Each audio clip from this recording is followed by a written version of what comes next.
ચોક્કસ, અહીં પ્રશ્નો અને જવાબોની વિગતવાર સમજૂતી આપવામાં આવી છે. 66. વિભિન્ન ક્ષેત્રમાં જ્ઞાન કે કૌશલ્ય પ્રાપ્ત કરવાની શીખેલી કે જન્મજાત શક્તિને શું કહે છે? જવાબ સી. અભિયોગ્યતા. સમજૂતી. અભિયોગ્યતા એ વ્યક્તિની ચોક્કસ ક્ષેત્રમાં શીખવાની અથવા સારું પ્રદર્શન કરવાની ક્ષમતા છે. 67. કોઈ વિશિષ્ટ ક્ષેત્રમાં વ્યક્તિની આંતરિક શક્તિને માપવા માટે કયા પ્રકારની કસોટીનો ઉપયોગ કરવામાં આવે છે? જવાબ ડી. અભિયોગ્યતા કસોટી. સમજૂતી. અભિયોગ્યતા કસોટીઓનો ઉપયોગ ચોક્કસ ક્ષેત્રોમાં વ્યક્તિની ક્ષમતાને માપવા માટે થાય છે. 68. સામાન્ય અભિયોગ્યતા કસોટીમાળા GATBની મુખ્ય મર્યાદા શું છે? જવાબ સી.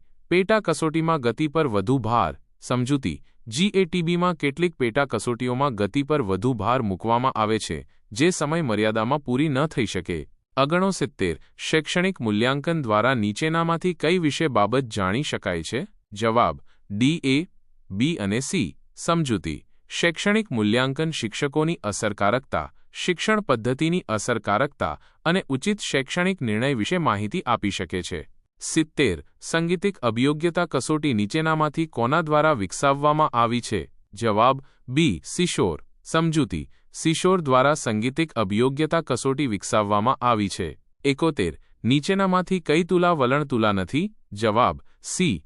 નિયોપીઆઈ. સમજૂતી. નિયોપીઆઈ એ વ્યક્તિત્વ કસોટી છે, વલણ તુલા નથી.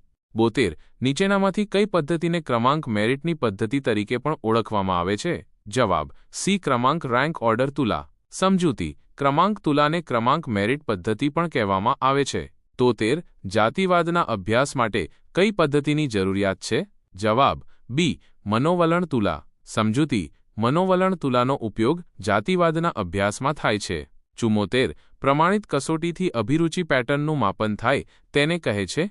જવાબ બી. સંશોધિત અભિરુચિ. સમજૂતી. પ્રમાણિત કસોટીથી અભિરુચિ પેટર્નનું માપન સંશોધિત અભિરુચિ તરીકે ઓળખાય છે. 75. મનોવૈજ્ઞાનિક તુલાઓ નું માપન કરવા માટે રચવામાં આવે છે? જવાબ ડી. એ, બી અને સી. દરેક માટે. સમજૂતી. મનોવૈજ્ઞાનિક તુલાઓ મનોવલણો, પૂર્વગ્રહો અને સામાજિક અંતર દરેક માટે રચવામાં આવે છે. 76. અંતરસૂચક તુલા ઇન્ટરવલ સ્કેલ દ્વારા મેળવેલ પ્રાપ્તાંકોના પૃથક્કરણ માટે નીચેનામાંથી કઈ આંકડાશાસ્ત્રીય પદ્ધતિ અનુરૂપ નથી? જવાબ ડી. X2 test, ચી-સ્ક્વેર test. સમજૂતી. X2 ટેસ્ટ એ વર્ગીકરણ ડેટા માટે વપરાય છે, અંતરસૂચક ડેટા માટે નહીં.